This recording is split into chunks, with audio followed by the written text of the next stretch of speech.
project 喺曼城？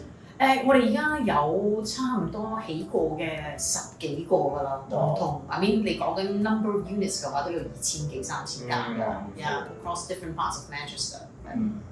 我嗰啲 crane 啊，嗰啲天秤咧，即係計一個地方嘅經濟數量咧，就計佢 crane 啫嘛。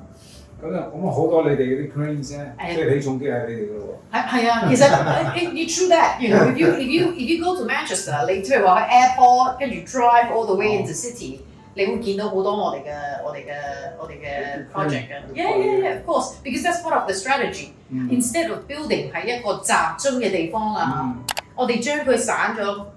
253，唔會好大，唔會係1000即係2000幾3000間一個 area。Even if you can't tell that it's all us， you know 每個 block 有自己嘅 character。This is very important for us because you know 係啦。另一個最燙手嘅問題就係最近中東嘅戰事咧，有冇擔心影響咗曼城嘅樓市咧？其實講真啊嚇，你話 investors 會唔會擔心？當然會啦 ，right？But what we saw is 佢哋唔係擔心 Manchester 嘅樓市，佢可能擔心其他嘅情況。有啲人會回流啦，翻嚟啦，有咁樣嘅 owner occupier 人，但係 owner occupier 個 demand 係 steady 㗎嘛。咁 investment 嘅有啲係會回流啦。我哋會有 inquiry。當然人哋都會多，即係可能。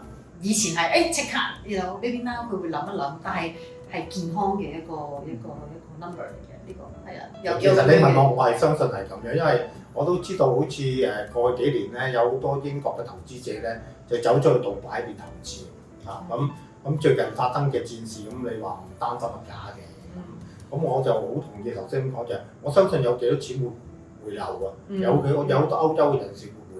咁如果你話歐洲有咩好選擇咧，我諗第一都係選擇英國㗎啦。咁尤其是你講到嗰個人才嘅問題頭先啦。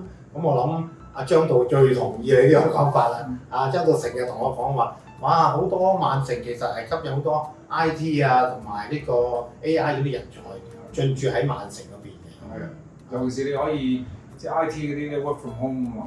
咁樣曼城，因為你唔可以要後生仔咧。嗰啲 IT 僆仔，你又要佢work from home， 如果個地方唔夠 vibrant 咧，佢係唔開心。